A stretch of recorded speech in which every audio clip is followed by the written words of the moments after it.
Почитувани добра вечер. Како и секоја среда во 19 часот и 15 минути вие сте со Трета порта, емисија која ви ги представува случувањата на интернет просторот од изминатата недела. Во оваа емисија ќе се задржиме најмногу на политиката, на изборите, но она што преовладува во медиумскиот простор, а емисијата сега ќе ја започнеме со еден новитет кој го воведуваме во Трета порта. Тоа е Facebook страница на емисијата, која исто така се нарекува Трета порта и која многу лесно можете да ја најдете на социјалната мрежа Facebook.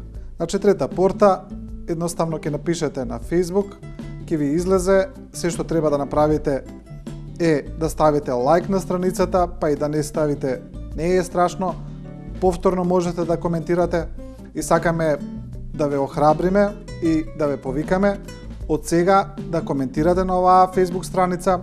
Ѕидот е отворен, сите гледачи, сите кои ја следат емисијата, кои ја следат телевизијата 24 вести, ќе можат да коментираат на било која тема. Значи, се разбира, тука само нема да биде дозволено да има вулгарен говор, говор на омраза, навреди или ширење на нетолеранција.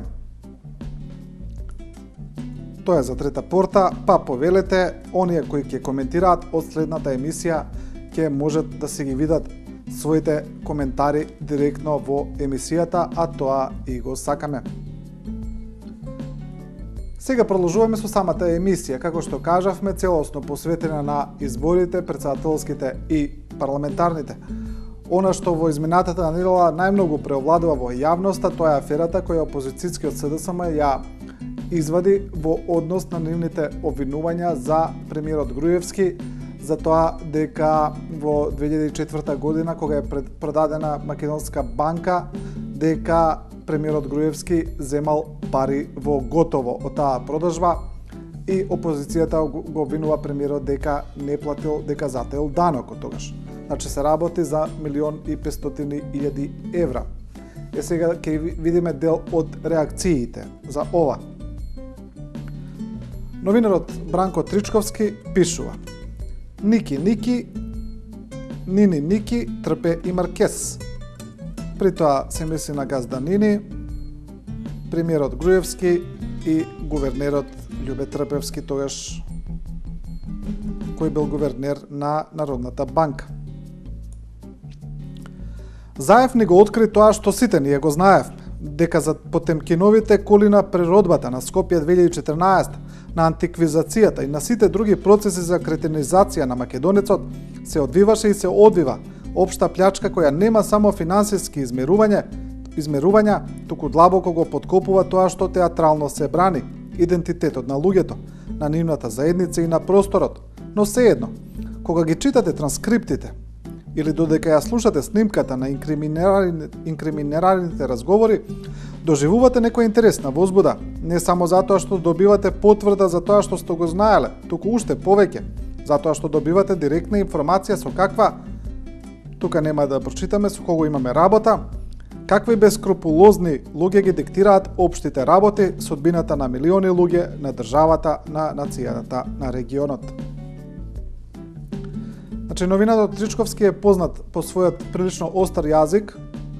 Неговиот стил на пишување на колумни е отворен, може да се каже на моменти и вулгарен, затоа и не можевме оваа колумна да ја прочитаме во оригиналот и за сметка на телевизиското информирање моравме малку да ја модификуваме. Продолжуваме со колумна на Дарко Јаневски, главниот и одговорен уредник на вестникот Дневник, кој објаснува зошто неговиот медиум не ја следи оваа афера. Тој вели дека тоа е затоа што тие процениле дека таа нема тежина и дека со неа опозицијата прави манипулација. Па така колумната која Јаневски ја насловил "Тендерите на Сашо Мјалков и Маја Иванова" вели: Патем, тоа што го премолчавме за СДСМ беа низа документи со потпис и печат, вклучувајќи ги тие за Петре Шилегов. Ова што СДСМ сега го нуди е снимка од совесен граѓанин во наводници, која тој ја чувал 10 години, па им ја дал сега на 5 дена пред избори. Мајта пиграње со сите нас. Не дај Боже. А онака случајно, дали сте чуле за тоа како некоја снимка може да биде законска, дури да потекнува од феудална 2004 година, за да може да се има верба во незината содржина? Второ, сте чуле за тоа дека ако Груевски сторил кривично дело, како што социјалдемократите тврдат, а СДСМ, односно лица по име и презиме, отаму сето тоа го прикривале 10 години, имаме нов случај за предобвинител, начело со совесниот граѓанин. Или сепак станува збор за нешто друго, што ние треба да го одработиме? Тоа е ставот на главниот уредник на Дневник Дарко Јаневски. Продолжуваме со колумна на професорот Љубомир Фрчковски, кој вели дека за вака силна изнесена афера во јавноста мора некој да понесе одговорност, а камоли кога се работи за премиер. Па колумната на професорот Фрчковски едноставно е насловена со корупција и тој го вели следното. Кога ќе се појави ваков скандал на документирана корупција поврзана со премиерна влада, тој секогаш и на сличен начин станува достапен до јавноста, со доказ кој е веројатен, но никогаш 100% докажан. Имено тоа се очекува да се стори во истрага која следува. Исто така, потполно е неважно во каков контекст се појавила ваквата вест, дали се работи за предизборна кампања од загрижен граѓанин или од новинар во напис. Намерата и контекстот се второстепени во однос на тежината на можното кривично дело, веројатноста на изложените докази и неговото влијание на општата легитимност на правниот и политичкиот поредок. Тоа го вели Фрчковски во колумната корупција. Продолжуваме со една анализа на порталот Фактор, која се однесува на овој случај и која е насловена "Каква разврска ќе има случајот Алонини?". Од оваа анализа ќе прочитаме едно мислење кое е различно од другите. Тоа е мислењето на поранешниот вице-премиер Ивица Боцевски, кој мисли дека објавениот случај од опозицијата е смешен и гротескен, како што вели. Не велам дека опозицијата не треба да ги представува на јавноста сите потенцијални грешки на власта, но ова е гротескно. Сето ова што денеска е представено отвара сериозни прашања и дилеми. Зошто СДСМ 10 години прикривала информации за потенцијален криминал? Кои институции го прислушкувале шефот на опозицијата во времето на демократијата, владењето на правото и почитувањето на човековите права? Како овие снимки дошле во раце на приватни лица? Зошто ова не е представено од 2004 до денес? Зошто ова не е представено пред првиот круг на изборите? Верувам дека никој повеќе не може да им продаде мачка во вреќе на граѓаните, па не СДСМ. Затоа Зоран Заев и СДСМ треба достоинствено да ја завршат оваа кампања, а потоа нека повелат и нека ни прикажат се што имаат во своите тајни сефови архиви.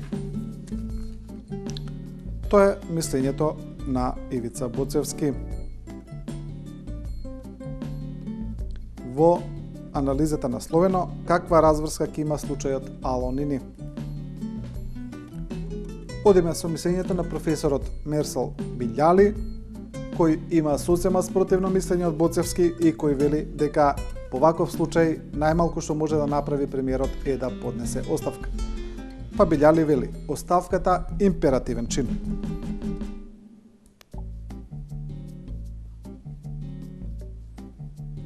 Еве дели од колумната. Премиерот ако е чист, веднаш треба да се поднесе оставка. Поинаку само ги потврдува обвинувањата. Во една ваква игра изгледа се нафатени и албанските партии.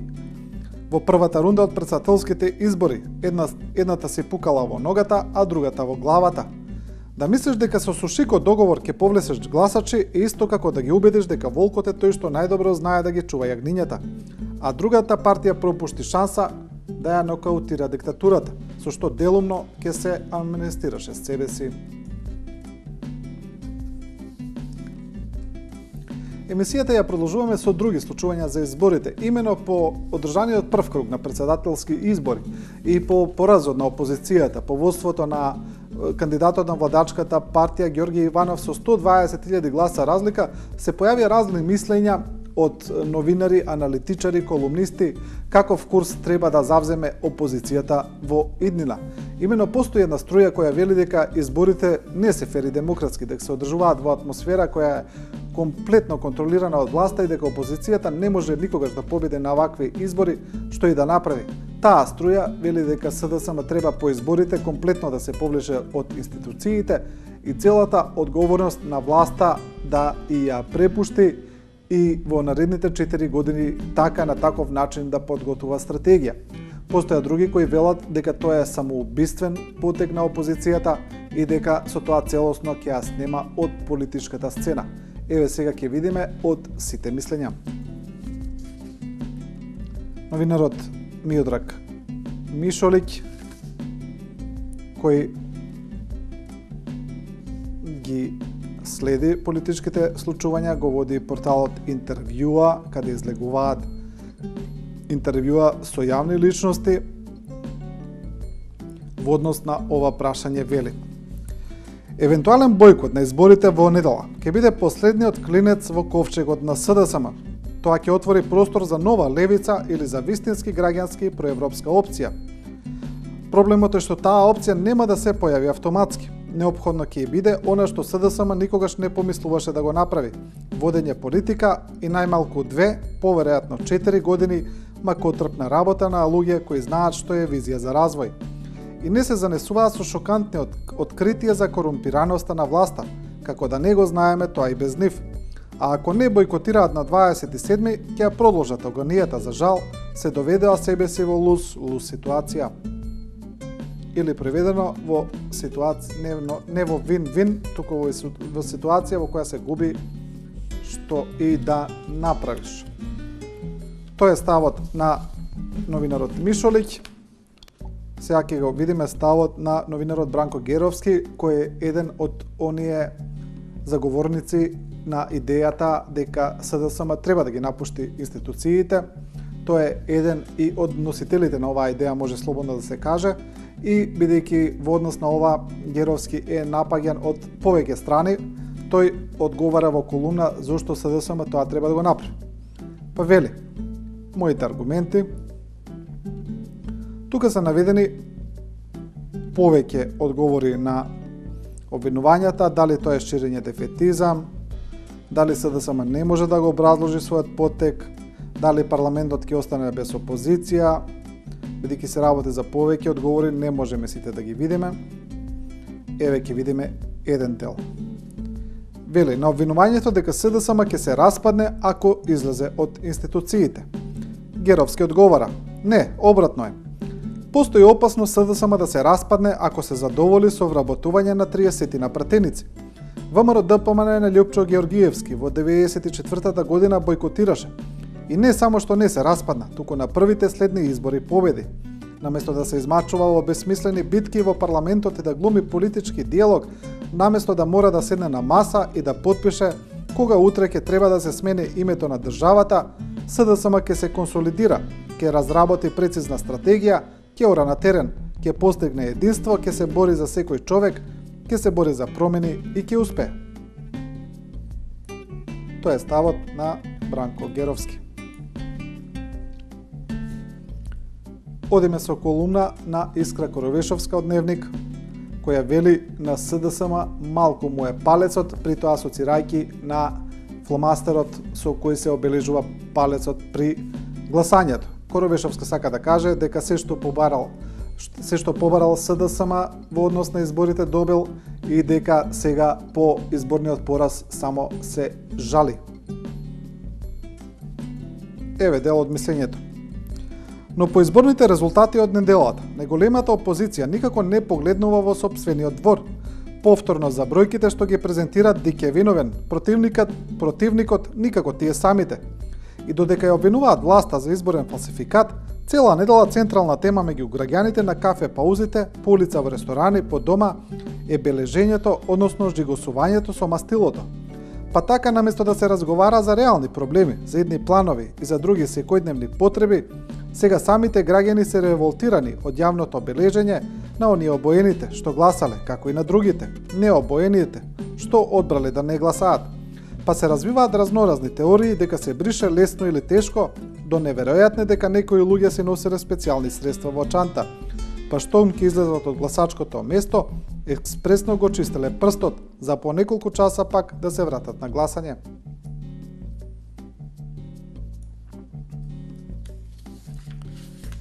Тоа е ставот на Коровешовска и во овој тематски блок ќе видиме уште еден став. Тој е на аналитичарот Арсим Зеколи, кај објавена неговата Facebook страница, каде што Зеколи, освен во колумните кои ги пишува, често ги кажува своите политички ставови, па така неговата Facebook страница е секојдневен избор и непресушен извор на анализи. Зеколи вели: молкот на провладините медиуми, вклучително оние наклонети кон ДПА за скандалот Нини, молкот на меѓународната заедница, ниските удари и прљавата кампања, диктирана од страна на коалицијата Сушико, Палас, ВМРО и ДПА, се вкупната атмосфера во општеството треба да ја отворат опозицијата од двете етнички заедници кон озбилно земање во обзир на опцијата за бојкот на следните избори во недела. Не е прашање дали опозицијата има капацитети или способности, туку созревање на свеста дека имаме политичка сцена потполно доминирана од три папчано поврзани партии, ВМРО и ДПА, потполно криминализирани од врво до самото членство. Доколку на ова го додадеме и циничниот однос на дискредитираната меѓународна заедница, не преостанува многу простор, уште помалку причина да се верува дека овие здружени сили на квази патриоти, криминалци и непринципиелни дипломати може да се победат преку избори. Тоа е сосема невозможно во услови на севкупна контрола врз сите економски, медиумски и безбедносни ресурси во спрега со криминално милје. Тоа е ставот на Зеколи. Емисијата ја продолжуваме со уште еден настан кој најмногу ги раздрма социјалните мрежи, тоа се предизборните спотови на владеачката ВМРО ДПМН, во која хористи изведуваат разни numери. Па така во дел од numерите е преработена и македонската химна, државна химна, преработени се македонски народни песни, па преработена е и навивачката химна Излези момче, се во корист да се гласа за владеачката ВМРО ДПМН. За ова има доста реакции, но пред да ги видиме реакциите, да ги видиме дел од овие спотови, значи ќе видиме компилација од 3 музички numери.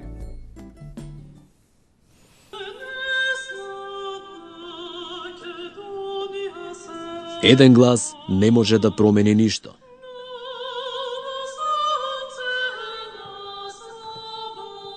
Три гласа не можат да променат ништо.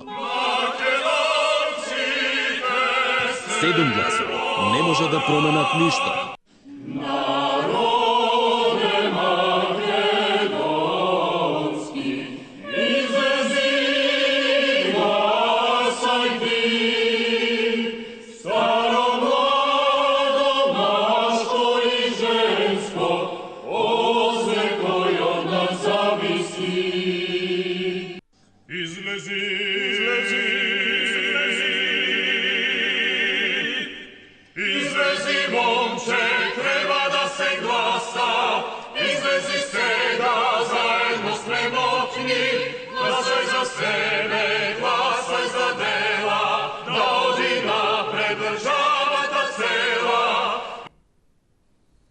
Да, ова е видеоматеријалот од музичките numери од предизборната кампања на ВМРО ДПМН, а реакциите во однос на овие се движат од тоа дека партијата не треба да ја употребува државната химна за партиски цели, па исто така има реакции и за употребата на народни песни и за нивната преработка. Еве ќе видиме дел од нив. Новинарката Кристина Озимец, која беше особено активна на ова поле во однос на химните, еве ја постирала, напишала: Абе овој дел сте го заборавиле. Не се секирајте, граѓаните ќе го пеат еден ден. Горите македонски шумно пеат нови песни, нови весници. Македонија слободна, слободно живее. Македонија слободна, слободно живее. Тука мислам дека е сосема јасно што сака да каже Озимец.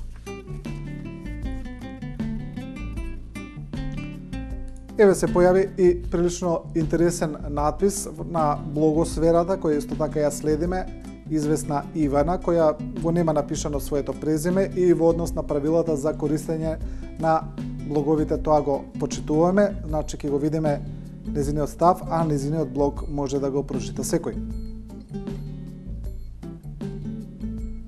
Таа напишала "Јас сум лута". Еден дел од блогот е посветен и на оваа химна. Еве ќе го зголемиме текстот за да се види.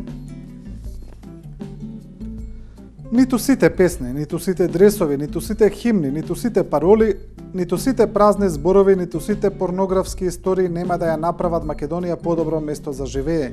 Само паметни политики и домакинско работење може да ни извлечат од калта во која се наоѓаме. Ако посакувањето подобар живот за сите незнани сограѓани ме прави предарник, со крената глава ќе си го носам жигот.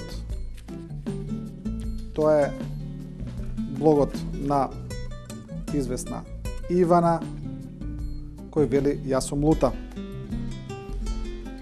Емисијата ја продолжуваме со анализа на политичката состојба, тука имаме повеќе новинари, повеќе аналитичари, повеќе колумнисти кои зборуваат за се што се случувало и почнуваме со Марјан Николовски, кој исто така зборува за обвинувањата на опозицијата дека им се случил грабеж на гласови на изборите и дека имале фалсификувани избори.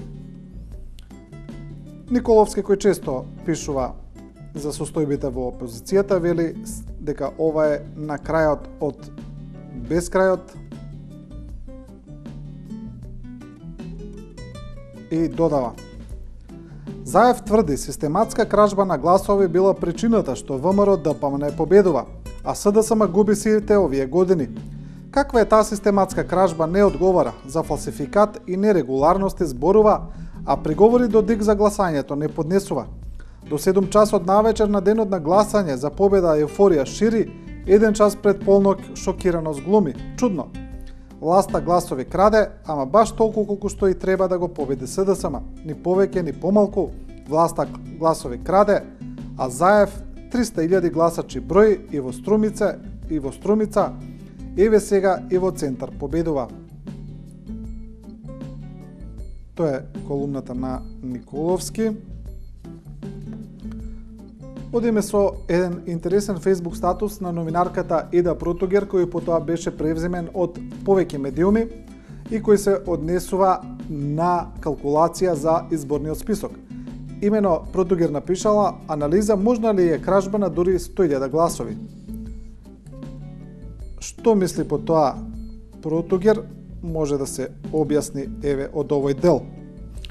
Според Државниот завод за статистика, во публикацијата процени на населението според полот и возраста е наведено дека на возраст од 0 до 17 години во земјава има 436.400 жители. Значи, ако е точно дека во земјава има 1.700.000 граѓани, а од нив 436.000 се млади до 18 години, тогаш на избирачкиот список треба да се најдат околу 1.300.000 лица. Разликата од 1.300.000 до 1.700.000 се околу 470.000 фантомски гласачи, мртви во непостоечки згради, влезови, пустец и така натаму. Тоа е анализата на Протогер. Продолжуваме со редовната колумна на Илија Димовски од ВМРО ДПМН, кој вели овој народ е мудар народ, овој народ не е стока.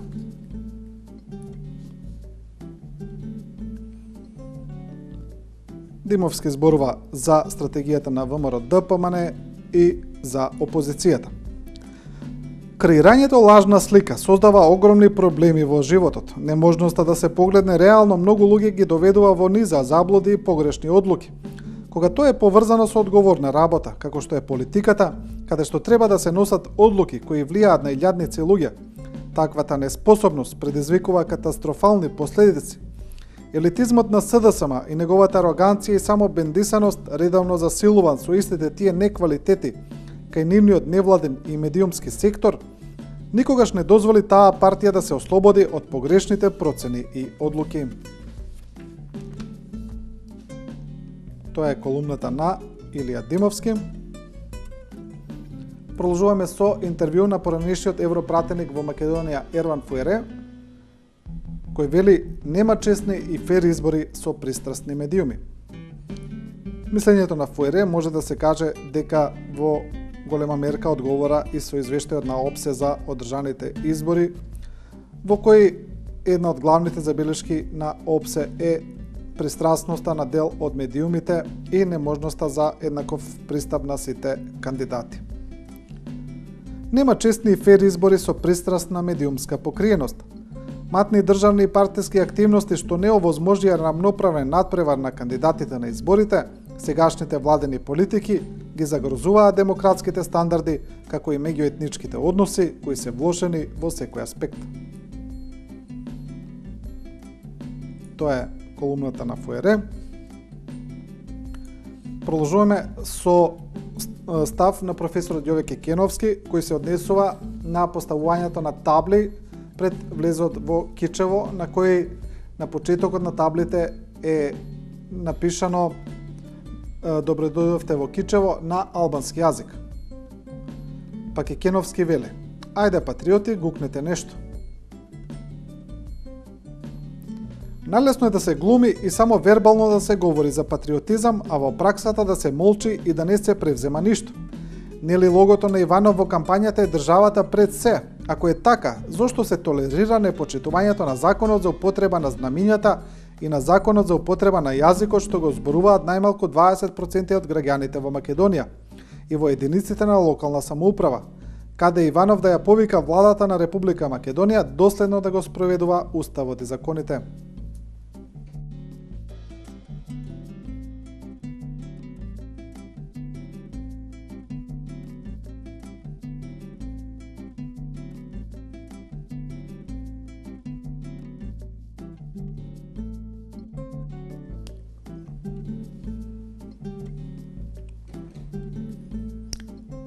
Тоа е колумната на професорот Кекеновски. Продолжуваме со колумна на Тони Науновски во Дневник, кој вели победата и поразот на ВМРО ДПМН. Имено Науновски има став кој заговара дека не треба да се прави коалиција со ДУИ од повеќе причини, и оваа колумна може да се каже дека е посветена на тоа, а еве дел од неа. Да не дозволиме пак да доживуваме политичка шизофренија, фарса на соработка и гротескна една влада во која некои министри одговараат на еден, а други на друг премиер. Перверзија невидена во современата политичка теорија, незабележана во светската историја на политички системи. Истовремено да зборуваш против нив, да трпиш безброј навреди, а пак да бидеш со нив во иста влада. Па згора на тоа да планираш, пак да правиш нова влада. Внимателно го читам Владко Ѓорчев од ВМРО ДПМН, како и тој бара 62 пратеника, но не кажува, како впрочем никој од ВМРО ДПМН, дека тоа ќе биде влада без ДУИ. Заре пак се ќе биде исто? Тоа е ставот на Тони Науновски и ќе го видиме и ставот на новинарот Ацо Кабранов, кој исто така се однесува на ДУИ и вели роботи консензуали, зоти али во насловот на колумната. Значи се работи за неговиот заставот на Али Ахмети за консензуален кандидат. И Кабранов вели: како што вели зоти али, што било тоа роботи консензуали, човекот кој се представува за проевропски тип, западњак од Швицарска, пред некој ден јасно и гласно си објасни како сме требале да избереме председател на државата. Значи зоти али мисли вака: да седнеле они Грујо и како за многу други работи тие да ни договореле, односно да направеле заеднички роботи консензуали. Значи они да изберат еден и ние ко овци од широк социјалистички фронт само да го потврдиме тоа што вождот и команданти ќе го смислат, односно одберат. Колку остроумно, колку напредно, па ние со нив сме во 22 век. Тоа е колумната на Ацо Кабранов. И емисијата ќе ја завршиме како што почнавме со новата Facebook страница на Трета порта. Пред самиот крај, повторно ќе ве потсетиме дека Трета порта има Facebook страница. Значи, се што треба да направите е на вашиот Facebook профил да напишете Трета порта, ќе ја добиете Facebook страницата, можете да ставите лайк, а и не морате, и да ве потсетиме дека на Facebook страницата ќе можете слободно да ги пишувате вашите коментари, кои потоа дел од нив ќе бидат прочитани и во самата емисија. Почитувани, ова беше се во ова издание на Трета порта. Емисијата следете ја секоја среда во 19 часот и 15 минути, реприза во четврток во 14 часот и 30 минути. И не заборавајте, Трета порта не ви кажува како да размислувате, туку ви ја покажува големата слика. Останете со програмата на 24 вести.